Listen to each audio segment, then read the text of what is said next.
here with Gillian Carlisle, who's CEO here at the British Thoroughbred Retraining Centre. Gillian, it's great to meet you. Thank you so much, Hannah, for coming all the way up from London. We really appreciate you coming and having a wee look round the yard and seeing what we do here. Firstly, just tell me a little bit about the charity.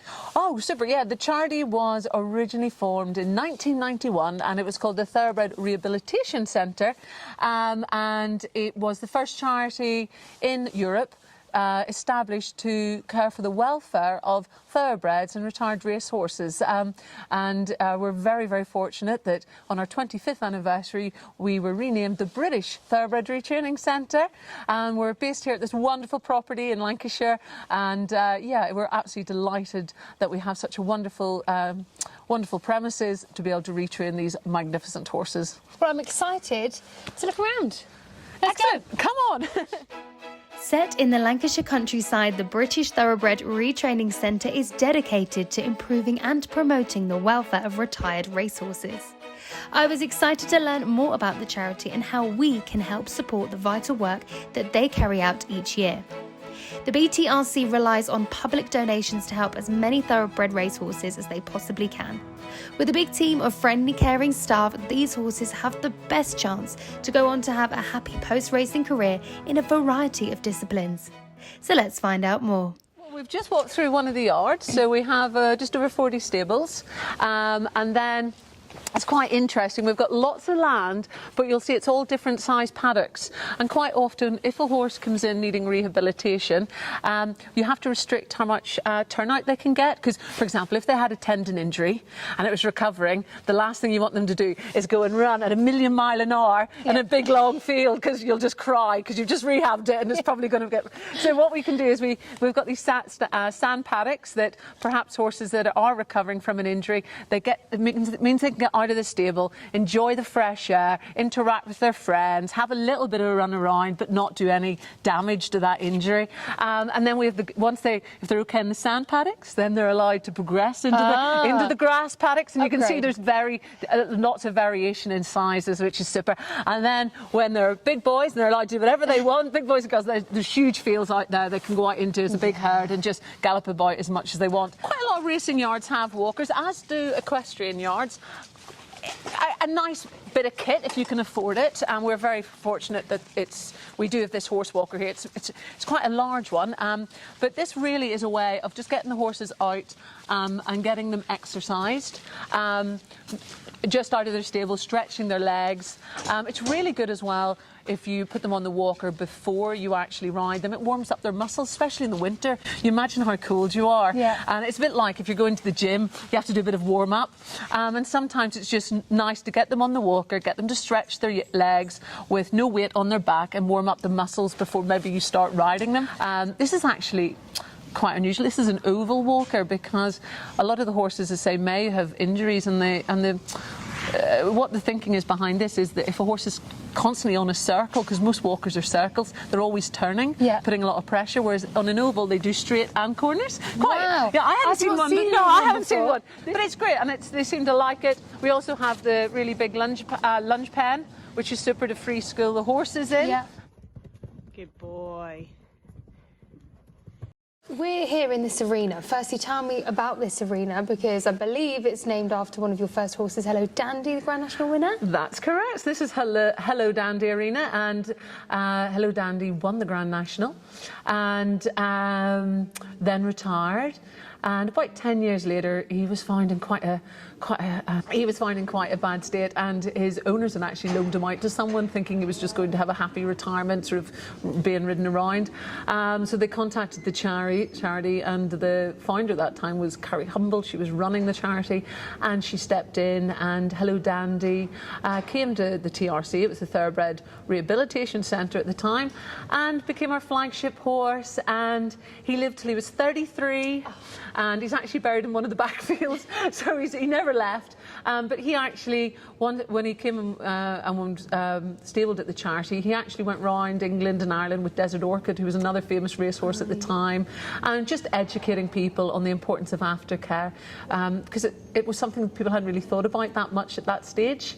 But yeah, we remember him with fond memories. He was a great old horse, and quite a lot of our supporters, you see if you on social media, if we post that, oh, they remember coming up and meeting him, and I think he was a bit of a character, to be honest. But well, you've got this amazing arena now named after him.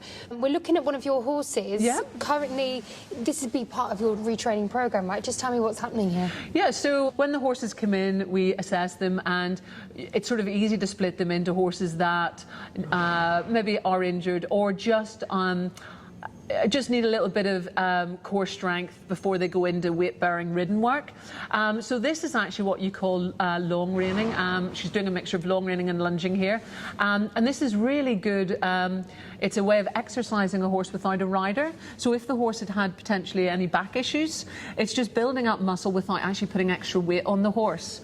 And Charlotte actually is our rehab supervisor, and this is Duke, and he's about 11. And he did have he came in with quite a lot of back pain and a bit of hind leg lameness. So we've just been strengthening him, and he's actually going quite nicely now. So how many have you got in your team? Because you've got a big operation going on here. Yeah, we're really, really fortunate. We have around 15 girls. And Rob, don't forget Rob, Rob's super.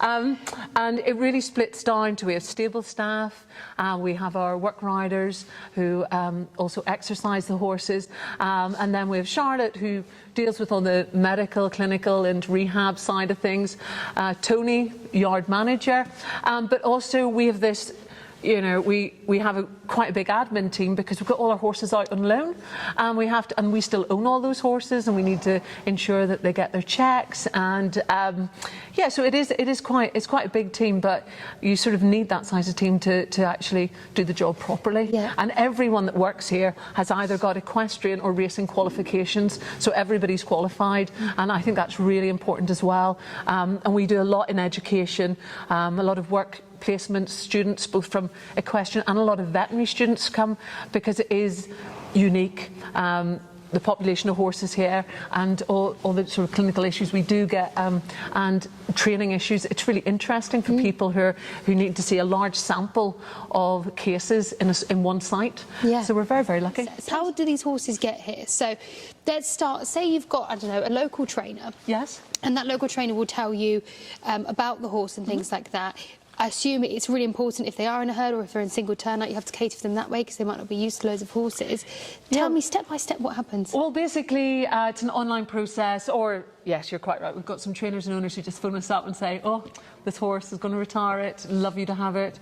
And it's a very straightforward sort of application process. It's exactly the same, actually, if the horse is coming in on the vulnerable horse scheme. It's the same form. And yeah, what we do is we read over the reason really why it's retired, not that that's really that important. We never turn a horse away, but it's just really for us to build up a bigger picture about the horse. And then we buy security. So you've got to be very careful regarding disease and what have you, and it's important to sort of protect this population.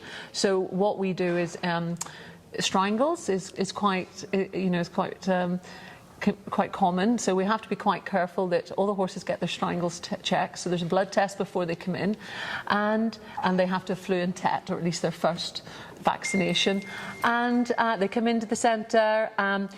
Before they come in, there's actually a horse transfer form, and that's really what you're talking about. It tells you, and actually generally it's the head girl, the head boys fill out that form, the person that actually works with the horse, because sometimes the owner actually doesn't work with the horse. Yeah. So quite often you get the guys that work on the yard filling it in, just telling us what it's fed, as you say, what its normal routine is, dislikes. I mean, funny things like some horses don't like being tied up. Yes. You know, and so that's good to know that. Another thing that we find quite common is rushing in and out of stables. A horse can bolt in and out. Yeah. And that's really good they tell us that in advance, just so that we make sure it's in a nice big stable, maybe not one of the ones down the channel, maybe one of the ones round here that can walk straight in and out, and our staff is aware of it. Safety, yeah. It's safety, that's exactly. So the more we know about the horse, the better. And and what we're trying to do is make it as straightforward as transition as possible. But these horses are really intelligent, and they're very well handled in racing. So generally, it's not a big trouble. You always get a worrier, like some people Bit anxious. you think anxious about going on holiday, and you pack about two, and some take longer to settle in than others. But that's the thing. Just give them time and keep it all quiet.